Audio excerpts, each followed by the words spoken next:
Hi, Marco. Thank you again for joining us today. How are you? Fine. I'm feeling great, actually. Looking forward to this. Great. So we are very much looking forward to your talk. And I also, I'm personally curious about your talk's topic, doing Agile in hardware, and stage is yours. Okay, then let's get started. Can you see my screen? Does it work? One quick check. Yes, I can see that you can see it. Perfect. Okay, thank you for joining today. Today, I would like to talk about Agile in hardware. Of course, it's a huge topic. We only have 35, 40 minutes, so we have to make sure that we focus on the most important parts. So for me, the first part is already basically deciding what this talk is about. So what I want you to understand is that we want you to explain, because it was a team effort. Of course, we did this transformation not by myself. This was a group of people. We were a group of Agile coaches.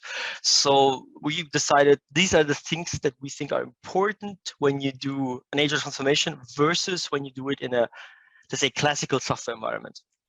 And then also we would like to point out what has worked for us, what might work for you. Again, I don't want to take any guarantees. Yeah, so if you decide to copy what we did, feel free, but I don't want to say this is guaranteed to work. And of course, in the end, if we somehow have a little bit of time left, I would like to answer all of your questions, but I already had to cut down the talk by several slices, so I'm not sure how much time we will have left. This is definitely not a blueprint that you can simply copy. Yeah, so, and again, I already mentioned this is only a collection of relevant topics. So in the end, I picked 7 main topics. What I originally had were 12 to 15. So I had to pick which were necessary. And then, of course, remember one thing, there's no single truth in there. Yeah, so what worked for us might work for you, but it might be completely wrong for you too. So please keep this in mind. First, very quickly, I would like to set the stage. Who am I? I don't want to spend so much time on it, but I've been with Conti for 2.5 years now. I've been a consultant in the Agile space for roughly 10 years, and I actually counted it for you. I've been involved in 10 to 12 Agile transformations so far. So I would say I bring a certain amount of experience. Maybe what's interesting to know, the transformation that Conti was doing before this one was a typical software transformation. So 6,000 developers, and we were implementing SAFe. The implementation that I'm doing right now, since roughly a year, is what we're going to talk about today. This is really from the trenches, what we have been doing, how it has been going. Maybe a quick and a very quick introduction. I know the quality of the slide is not so great, but that was the only slide I could find in this area. Is we have roughly 2,300 white-collar employees in my new business unit. My new business unit called Advanced Dynamics. Yeah, it has 3,500 blue-collar worker. This is about 1,000 who are not shop floor employees, and the rest are shop floor employees. Shop floor, I mean with people that are actually working on the conveyor belt. They're working on machines, creating something. I think it's also very important to understand, when I talk about business unit Advanced Dynamics, we do hardware. With what I mean with hardware, I don't mean computer hardware. I really mean hardware in the very classical sense. What we create is so-called air springs, plastic parts, rubber parts. This is the typical employee. Yeah, this is maybe an idealized version of the space that they work in, and this is the company. Yeah, this is one of the main plants that we have here in Hanover in Germany. So it looks like a factory, it feels like a factory, it smells like a factory. So I think this is already one big distinction compared to the typical transformation in the software space that I've been doing for basically the rest of my life. Just to set the scene a little bit. Then I would like to do a quick jump in the topic, maybe one quote. I love quotes. Quotes I think are very important because this is one of the key points of today's conversation. I really want to talk about the decisive moment. Yeah, because a decisive moment for a company comes when you realize that an agile transformation is less a question of technology, organization, or process, but of company culture. More precisely, a question of leadership, as it's the driving factor of culture. So I think I'm already setting the pace into a certain direction. Yeah, company culture is in the end the main point that we want to influence. Who has created this quote, someone much more clever than me wrote it down. I changed a couple of words, but now with this, I feel I really like the idea. We'll come to this later on in the presentation. So what are we going to talk about? Well, very straightforward. I have brought 7 main topics and 1 final bullet kind of as a summary. The first topic I want to talk about is there's a key difference in engineers and software developers. It might be a coincidence, and it might be only in my company, in my business unit like this, but remember, this is the experience that we made in my space. So maybe it applies to you, maybe it doesn't, but I saw a big difference in the people and their background, and of course, based on that, in the company culture and how people behaved. I would like to start talking about this one. Second point, this is a little bit more for the Agile coaches out there. So someone who is working on a transformation or saying, I'm a transformation leader, I want to move into the hardware space. Keep in mind that some of the things you know might not be relevant at all in the hardware space. We're going to come to that as a second point. The third point is, and I know this is a very common conversation that a lot of people keep having, is, well, Agile is Scrum for a lot of people. I strongly disagree. Agile is much more, but there's always the question of how much Scrum, or do we implement Scrum even? Is Scrum the right answer? Especially in hardware, is it the right fit? In software, it's a non-brainer. Everyone uses it. It's the default go-to approach if you're not scaling and using safe. But in hardware, the conversation is a little bit more different. Then is actually the workforce itself. I spent once, like 2-3 slides earlier, saying we have a different structure of the workforce. We are 6,000 people, yeah, but we have only 2,300 as white collar, which are your office workers, which is central functions and R&D and production and supply chain. And then we have blue collar, which is again split in 2 groups: the people working on the machines and the people supervising these people working on the machines. That is a very tough conversation compared to saying, well, I have 6,000 developers, they're all going to work Agile. Well, I have 500 people in central function, whatever, I don't care. We'll see what happens to those. For us, the balance is very different in the composition of the workforce. If I take only R&D, it's only 300 to 400 people. So it's out of 6,000 people, 300 to 400 are predestined for Agile, but what about the rest? Then I would, and this is why I changed color here, 1, 2, 3, 4 are really 100% hardware specific.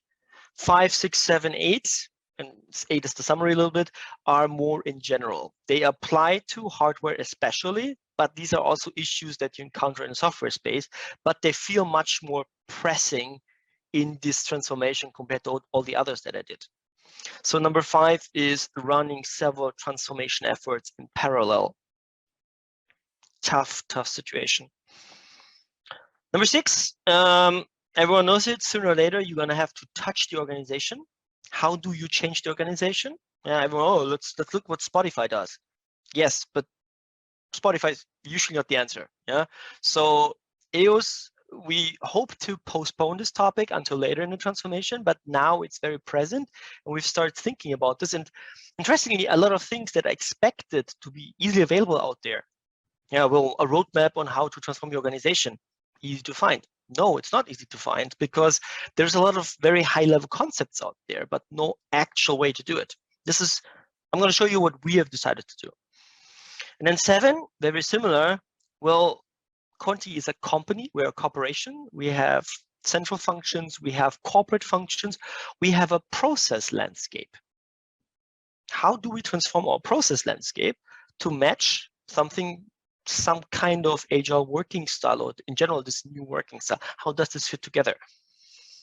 I've tackled this many times before, but in a very, let's say, less structured manner. We basically said, oh, this process is important. Let's look at it. How can we do it in an Agile world? Let's change it. Now I have a very big process landscape, a very organized process landscape. Now I need a blueprint how to do this all over. Very interesting conversation too. Then in the end, I want to quickly give you what I call my final thoughts. Yeah, and I headlined this: you can focus on what matters, because this is really an important point, coming back to the quote from earlier. Okay, so let's get started. I would like to talk about this, what I mean, this distinction with, what I mean with that people are different. And again, it's very subjective again, because I mean, every company is all different. But what I see at the moment is the hardware space, people are much more pragmatic, which is a very good thing. Yeah, I mean, in the end, they have to create something that you can touch in real life that exists. So there's a certain pragmatism in there. What is also comes hand in hand with this, they're much less patient with abstract ideas. If you come into a group of people in the business unit that I'm in right now, and you talk about big ideas, big concepts, they look at you and say, so what does it mean for me pragmatically? And if you don't have a very good answer very soon, you've lost them. Yeah. Then there's also the point is, I wouldn't say they're more numbers driven, but there is a certain numbers focus. I mean, in a plant, if you're able to reduce in a production line 1 step by 1 second, that's a huge deal. So you're continuously looking at how can I optimize here? How can I make this a little bit faster? It's very optimization driven. What I feel, and I cannot really explain it because I'm new to a factory floor, is this shop floor idea, this pragmatic, we have scrap, we have numbers of items that don't work, we need to lower this number. This is basically impregnated over the entire company. Everyone is looking at optimization, numbers, and pragmatism. Yeah. So basically saying, look, we're going to become agile and we're going to make this company a better place. And I know this is high level, this is why I make it this point, yeah, it's not going to work. So the situation I found myself in is that, yes, we all know Agile is a large and complex topic. It has multiple layers, yeah, and it's continuously evolving, yeah. I mean, Agile stays Agile by evolving. So there's a new idea, we integrate into Agile, and this is what I mean. If I would ask the people here in the audience, I would say 2-3 thirds of the answers of what Agile is and how you would define it would be different. But that's also the flexibility of agility. But in my space, saying this is complex and it's good for us and let's do it is not enough. People will say, sorry, no, I need a pragmatic, I need to have a concrete goal, a concrete end target, a concrete result for me. Otherwise, I'm not interested. So what I faced a lot at the beginning was a lot of people didn't understand transformation. This business unit is the first business unit at Conti that is hardware focused and has a transformation unit. So one of the most questions I hear all the time is, what do you do all the time? And if you don't have a good answer, people say, well, these guys are wasting money. So how did we handle this? This was actually, well, similar that I handled it before, but it just was much more important. We needed a good storyline. In the end, you need a very laser focused, no abstraction, tangible storyline of what you're doing. You need to understand the pain points. So you need to, again, every transformation starts with understand the pain points. But here it's really interesting because the pain points, everyone knows them. Silo thinking, too little transparency, bad collaboration, the resistance to change in general. All these pain points, of course, they apply everywhere, but you need to find those that really apply to this area, this location. You need to set a frame and say, I'm going to look at transformation for this area, maybe this location, maybe this discipline, maybe this country. And then you need to ask the people, what are the issues that you have? And then, of course, you will often hear similar things, but then you need to focus on 2 or 3 of these things. And then you really need to start communicating really strongly. I've been saying this for the last 10 years, good communication is key. But in this space, with people really asking the question, why do you exist? It's not accepted that you exist. It's something new. They say, why don't we have 10 more engineers? Why don't we have 3 more people in HR? Why do you exist? You need to have a really good answer to that. So it's a really strong focus on good communication. I said this many, many times. Good communication is very, very important. Hire 1 or 2 people and make marketing. I'm not even saying marketing. I might even say propaganda. In the end, it's you really need to sell the transformation. Otherwise, if you don't show results very, very soon, people will very quickly argue why you even exist. And then, of course, always more communication is important. In the end, if you say, look, we're doing agile transformation, and you ask anyone in the company, they need to know why. 2, 3 things, 2, 3 key points. Yeah, we do this for that, for increased ownership, for increased focus, for one thing. Again, we know Agile is much more complex, but in the end, you don't want to explain that it's complex, because people say it's complex, they don't follow. You need to say, we do it for this one reason. And of course, we know there's many more reasons, but you say, this is the reason we do it here for, because we want to increase ownership. Okay. And people, when you ask them, why do you do it? Because we want to increase ownership. That's very, very pragmatic when it comes to that. Let me show you what we used in the end. Basically, in the end, at the beginning, I said, Agile is complex. There's many layers to it. We need to explore this together. People said, I don't understand this. So we did many focus groups, many workshops. In the end, we said, what are the things that move you the most? And of course, the usual answer that you hear is, we want to become Agile, especially management, because it means flexibility. Flexibility is good. But if you think about it, flexibility is not really a good story. Flexibility is a good story for management, for leadership. I have more flexibility. I can react to changes sooner.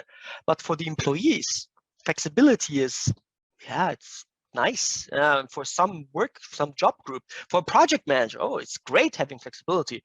For your bigger group of employees, for your shop floor, they don't care.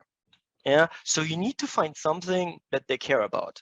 And the three things that we found, first one was engagement. So basically, this is a very simple storyline. Yeah, this is a so-called Gallup chart. It's basically a statistic that's taken every year. And the Gallup chart says that 85% of employees, so this group here, are disengaged. So 70 are disengaged and 50% are strongly disengaged, meaning they work, and these guys barely work, but these guys work, they are compliant, they do what they need to do. But that's it. And then you have these 15% that work more. So the numbers vary a little bit. And I looked for numbers for Turkey, but I couldn't find them. But for example, in the US, the numbers are better. Yeah, the engaged is roughly 25, I think. Yeah, so it's a bit higher. In Germany, the number is actually worse. Yeah. So basically, we argued that said, look, what we do with Agile is we want to get people to be engaged. We want people to come to work because they want to, not because they have to, because they want to. So basically what we want to do is these 70% in the middle, we want to move them into this group. And we use agility to achieve that. Why do we focus on this group? Well, this group is very dangerous. And this might be even toxic employees, yeah. But in the end, the energy to move those people over there is really, really high. And in the end, we need a critical mass. So we focus on these 70% to make them engaged. So if someone asks, why do we want to become Agile? Well, we want to improve the engagement of our employees. We want our employees to come to work because they want to, not because they have to. But that's only one small part.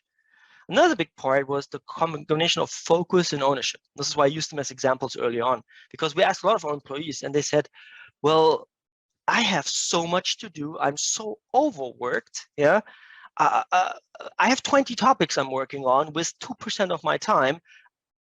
This doesn't make any sense. So we argued, well, we can give you more focus. Well, if you think about it, Agile has many patterns, many ideas where you focus the time of the employee. You give them maybe a product owner, pretty much one person that decides about their time, not 2, 3 other people. Yeah, most people have metrics organizations, so they have multiple bosses. You remove these aspects. You create transparency of what work they do. Daily stand-ups, Kanban boards, pick whatever you like. A lot of the things we do them for transparency. A lot of bosses don't even know what their employees are working on. By creating transparency, you can help them focus. And then you need to declare from your leaders, well, if I show you what I do, you need to be able to prioritize what I do. Like this, you create focus. And then another thing that went very strong hand in hand, because I'm working on so many things, I don't care. I have so many things flying around. I don't have time to feel responsible for them. I don't feel anything more. For me, ownership is the next level of responsibility. When I feel responsible, I make sure that it works for as much I get paid. When I have ownership, I really care. We care about our children. We have ownership. I don't want to say you have to care about your work as you care about your children. Please don't misunderstand me. But we want people that really enjoy their work and they go the extra mile as much as they can, because that's good for everyone. So what do we achieve by combining these 3 topics? So if in our business unit, you ask someone, why do we do Agile? Well, they say, well, we want to get our people more engaged. We want to give them more focus and we want to give them more ownership, because these 3 things together, this is a win-win for everyone. What do I mean with a win-win for everyone? Well, it's a win for the employee, because as myself, if I have the benefit of working on something I care about, I enjoy my work more. It is the benefit for the other employees, because working with people that care is a lot more fun than working with people that don't care. Yeah. And then in the end, it's good for the company and the leadership, because people that care have the focus and the ownership. They really move things. Here, I wrote it down here. They move mountains. That's true. You want to have as many engaged people as you possibly can. So that's my answer for agility. Of course, it's very simple. It is not true, because Agile is so much more. But going down this path has helped me get people on my side, because they say, I understand why you do this, and I agree, I want to follow you. I want to try this out. When at the beginning I said, it's abstract, we have many layers, we have to look at them, they said, well, no, sorry, I don't care. So this was very, very important for us to get things going.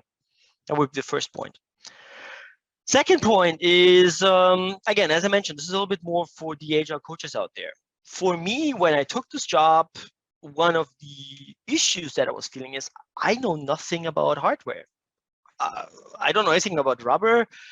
They use vulcanization. I had no clue what they were talking about at the beginning. So there's a lot of different words, different things. Of course, there's different skills and ideas necessary. So if you come from a typical Agile coach background, meaning you have done something in software, programmer, then you've grown up and you say, okay, I'm going to grow further. You say, okay, I'm going to do the Agile, this transformation part. A lot of the things that you use, stories, war stories, training decks, they don't make any sense. Safe, test-driven development, UI, UX architecture, automated testing, continuous integration. No one cares in my hardware space. So I would say 1/3 of the knowledge that I have just went out of the window. And for me, that felt like an issue. I said, I feel less confident in my skills, because a lot of my skills are not so important. But for me, the solution was actually very straightforward, because in the end, I basically distinguish what's relevant here, what's not relevant here. I rebuild all my content. And then I use the knowledge of my colleagues in the business unit. I mean, there's people here, they're very experienced with 3D printing. 3D printing could be a huge way of saving time, cycle time. In the end, you can reduce the time. I mean, 2-4 weeks is easy in software, but it's incredibly hard in hardware, because you have real parts that need to be built. Even if you have a prototype workshop, that takes time. So there are some ideas out there, but they don't have to come from the Agile coach. There's enough people with experience. So in the end, for me, this was like, I'm not sure if this is the right space for me to be in, but in the end, it turned out to be 0.0 of a problem. Yeah. So yes, you can always, the first relationship, getting to know someone at the beginning is much easier if you can talk the same language, if you have the same understanding of things. But for me, this didn't turn out to be a big issue in this case. Conversation of Scrum. Again, many people, whenever I ask them, maybe even more in the past, now it's a little less, basically Agile means Scrum. And to a certain degree, I understand this. It's the most documented approach. Most people know it. There's certifications out there. There's books out there. It is straightforward. But I think most of us understand that Agile is more than just applying an approach or a framework. Yeah, it's more than that. So when I went here and I said, what are we going to actually do? The work that we deliver, well, it's going to be rolling out Scrum, right? And I said, well, Scrum comes from software teams.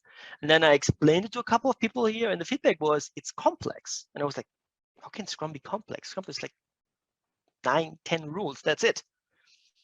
So we went very quickly away from, this is going to be some kind of Scrum rollout. It doesn't matter in which size. Yeah.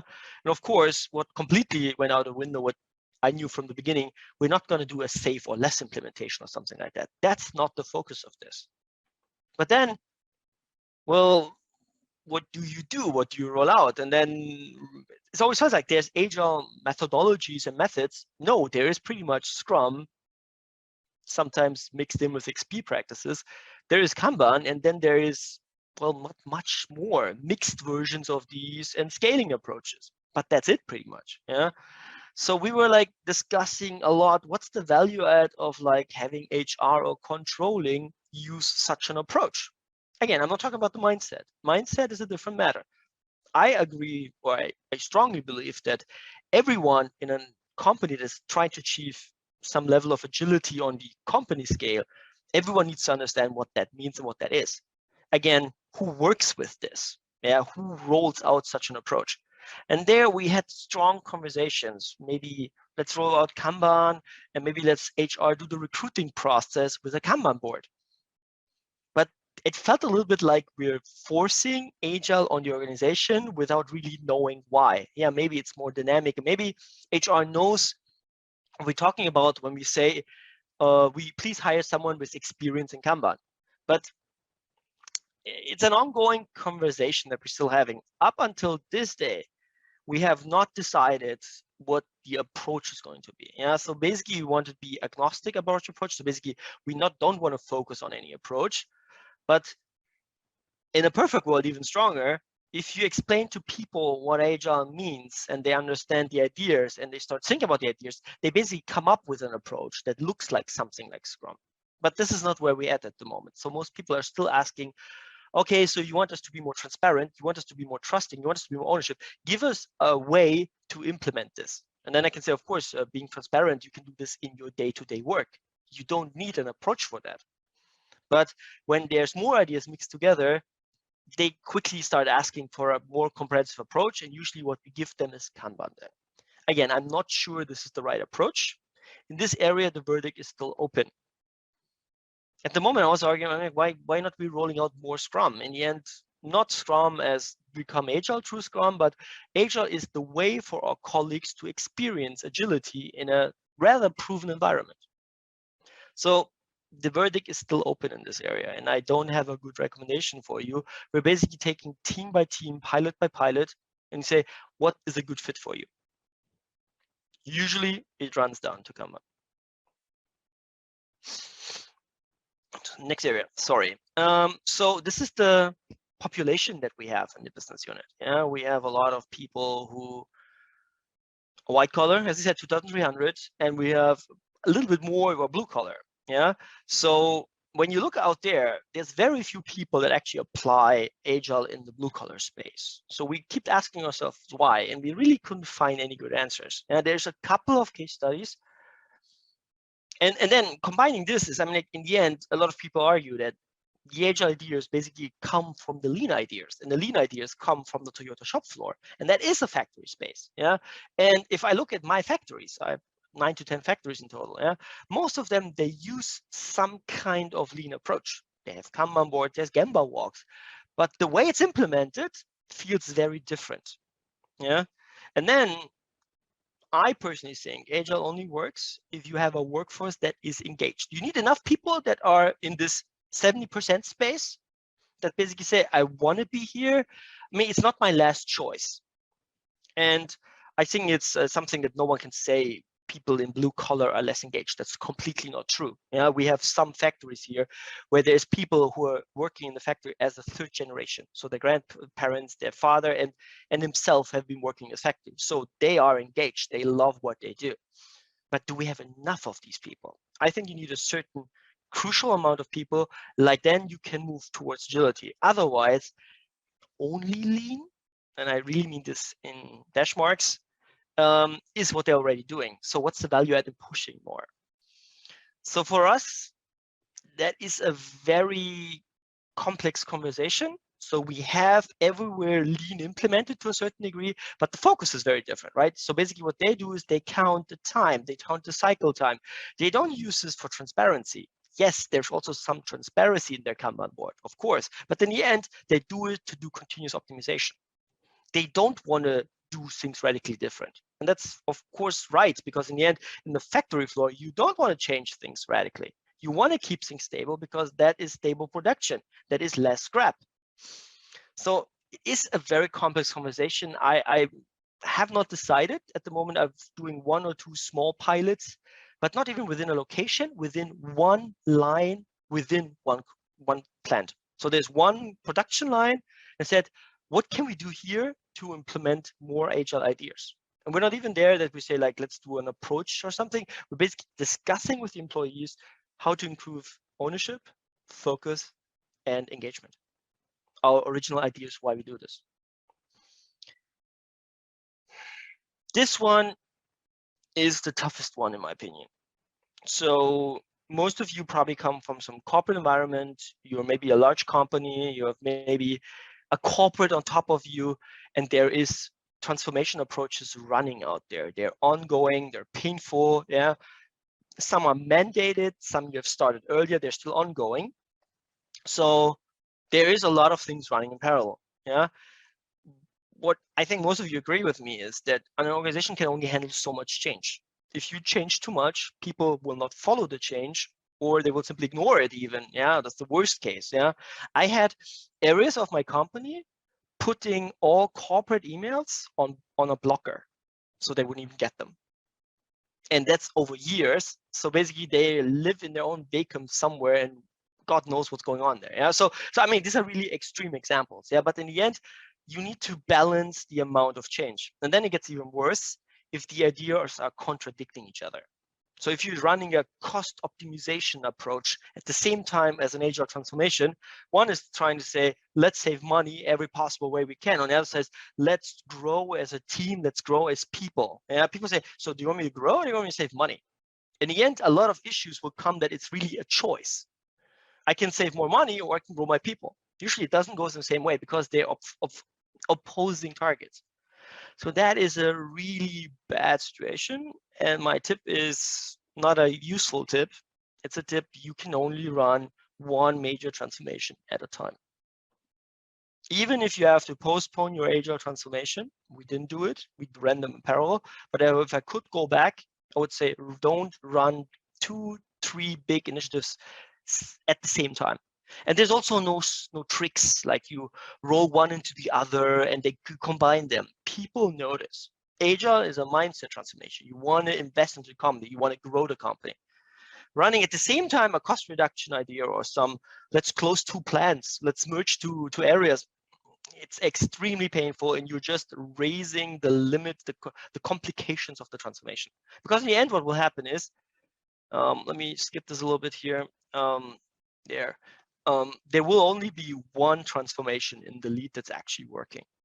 So I had the situation that for 6 months, I had a very strong overlap with a cost reduction. And I basically had to go stealth mode because I basically said, if I make the same amount of noise as them, nothing will work in the end. We will not be getting neither done, neither the cost reduction or the transformation. So basically, we put our transformation on hold for 6 months, which was really painful, really bad, but was the right thing to do. And I'm running out of time, right? That's why, yes, okay, good. Let's go to the next one. I think this one is really, really important. Organizational change. Organizational change is a big, big topic, not just for hardware, but everywhere. The situation in my company was that there had been ongoing transformations for the last 10 years. So there were mergers, there were company reorganizations. Some manager left, took parts of the company with him, moved. So there were acquisitions too. So there was a really, there was very little development happening. It was just reaction to changes. So something happens, we need to react. It's not like someone was planning the organization ahead. And if I would show them a slide showing Spotify or like holocracy or like a democratic approach to how to rule an organization, they looked at me and said, dude, you're crazy. Yeah, this is way too much. This is past of what we're trying to achieve. Yeah. And at the same time, people were really tired of reorganizations because they keep happening all the time. So the solution for us was we basically painted a development plan for the organization. We said, basically, this is the current status, this is the old status, this is the new status. This is how we as a company have to change ourselves. We involved them very strongly. Basically did this in sessions, missed the leadership team. And then we said, we need to run this in wave approach. In a wave approach, basically taking one part of organization after the other. But of course, organizational change is interconnected. You cannot change one area completely and then keep the other one the same because they interact. The moment they interact, you either need to create adapters or they just don't work together. It's just a really messy situation. So we try to find parts of the company that are completely independent. So we have one area in the US, they have a different product, they have a different workforce, they are changing the organization right now in the way that makes sense for them, not for us. So this is our pilot. I'm going to quickly show you, because we're running out of time, how we did that. So basically we've kind of like defined a roadmap on how this looks. This is basically our full functional organization. There is no projects in there. There's only line organization.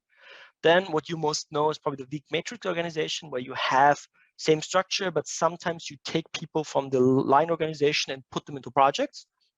Then you have the strong matrix, where you basically do the same thing. Only difference is you have some people who are dedicated resources for projects. So they have a lot of experience with projects. So your projects usually run a little better. There's also less pulling between the resources because they're much stronger position. This is all nothing new. This is old stuff. I would say my organization is at the moment at this level here. What I want them to start looking at is the typical project organization. This is what most consultancies have. You have a line organization, central functions, but you have a big pool of people. They're only dedicated to projects. So there is no pulling. Do you do something for the line or the project? No, it's clear. These guys do line, these guys do project. Still very achievable, not a big step. Then, or much tougher, is go into value streams. We basically talk their segments, and we have dedicated pools of employees, usually organized in teams working for segments. This is rather common. This is pretty much safe to a certain degree. And then what I always argue is, well, there's also more abstract levels where you pretty much have a leadership team and you basically just have an organization of project teams. That is what maybe ING DIBA, for example, did here in Germany, a big bank. They basically have only teams left, and these teams are cross-functional. But they have to understand that this is a roadmap we have to develop through. Maybe we do the first step, we're here, move here in half a year, move further, and this is a continuous journey that moves on. So people understand it. And of course, after this level, there's much more. Yeah, there's much more sophisticated levels out there. But don't show them because people are just confused by them, say, this will not ever work for us. Already this level, for a lot of people in my area, were like, this is nuts. We'll never achieve this. Second to last slide, process is the same topic. Yeah, I mean, like everyone has a process landscape. You are a corporation probably, yeah? We have, in my business unit, 2,000 process steps organized in 50 major process structures. Yeah, so HR recruiting has a process called recruiting, and it has steps. That's the process landscape. And we have 150 managers managing these process steps. So far, when I was doing agile transformations, that was an issue for me. But basically, while going, we changed the process. We looked at them and said, how can we make this more agile? Now, because we have such a huge process landscape and it's so rigid, yeah, we had said we have to look how we can make this on the go. So we came up, and I'm going to directly go in there because we have little time. We created our blueprint on how processes are changed. Basically, we said every process still needs to exist the way it needs to exist. We need to first verify that is it necessary that it exists. Second step is we need to keep it a level higher. So if you're familiar with business process mapping, there's sometimes levels 1, 2, 3, 4, 5, or 6 maybe even, yeah.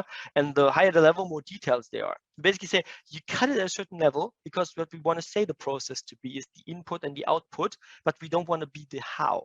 A lot of processes are maybe so detailed that they tell you exactly what to do. And we want to keep this level of detail out of the process landscape, which is a big change for process managers because they say, I want to detail the process as much as I can because I want people to not make it wrong. And if I make it 100% specific, they cannot go wrong. In the end, people say, this is too specific. I don't follow process at all. So what we said is we need to balance, basically make processes more flexible. But to do this, they need to be a higher level of detail, not so in the not into the how. And of course, you need guide planks left and right. We call them here guidelines, yeah, compliance sets, crash barriers. Meaning that left and right, you need to be able to check, can I do this or is it incompliant? You need to have someone you can ask to do this. And then I already mentioned this a couple of times, the how is very important. The how needs to be open to the team. So if I want to onboard someone because I want to hire him, before you maybe said they need to do 5 interviews and you need 5 signatures. Now you say you need 5 signatures. How you get them, I don't care. And then maybe someone says, oh, she's 18 years old. I'm going to go eat dinner with her. No, this is not compliant. So ask someone that says, maybe that's too much. But if you don't want to go that much far, maybe lunch, coffee would be okay to hire her in the interview process. We don't know.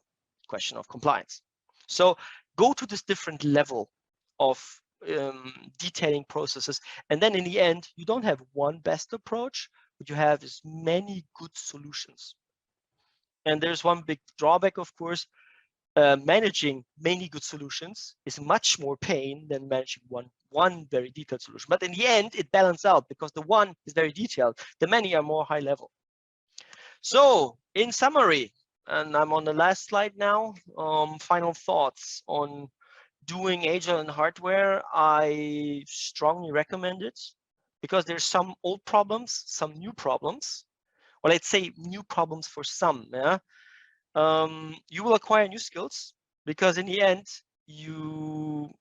this is the point here. Yeah, because you're moving so quickly to mindset, you're not wasting time with how do I have 3 product owners working together? How do I set this up? Who reports to who? In the end, a lot of the large scale process rollouts that you do when you do safe or less, they take a lot of your time away because in the end, when I ask, so what have you done mindset wise? Most people say, mindset is important. What have you done? Nothing. And that's not the answer. So because I don't have all these burdens of focusing on these things, I basically went directly to mindset. Basically, all I do every day is impact mindset of people.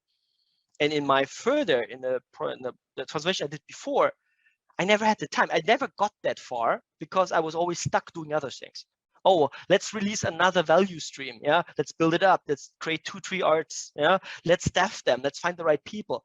These are all things that take away from the original vision. And that's what I really like. Maybe one more comment because we're exactly out of time now. Coaching is the important thing here because you need to impact mindset, and mindset can be it cannot be impacted by training. You need to sit down with your senior leaders and discuss things with them. You need to have that relationship. You need to have that knowledge. That is really important. Maybe as a summary, what I really love the most about this is it feels more like the actual transformation it should be. I'm pretty sure that 20 years ago, when they wrote down the Agile Manifesto, they didn't think, oh, we have to create a framework like SAFe and implement it, and everyone's doing big framework implementations. No, basically the way I see it, they said, the workplace is not working. We need to improve the workplace. And let's shift a couple of things because we are so important, we're developers. We are so important to the company that they have to listen to us. And by shifting a couple of things, we will make it a better workplace. And that what feels for me that because in hardware, I'm not distracted by all these other things. I really focus on this mission. And I've done much more mind work compared to all the other transformations because I'm not bogged down by all these other topics that are also important. Again, I don't want to say it's not important, but the shift is different. Questions? Sorry, at the end I was a little rushed, but I think we're running out of time and maybe there's some questions. Yeah, Marco, actually we have some questions, but we are out of time. Then we can send you the questions later on, then maybe you would like to answer in an offline setup. So thank you very much for joining us today. No problem. Really inspirational talk and your assumptions, outcomes, and your learnings. Thank you very much. It is very much practical.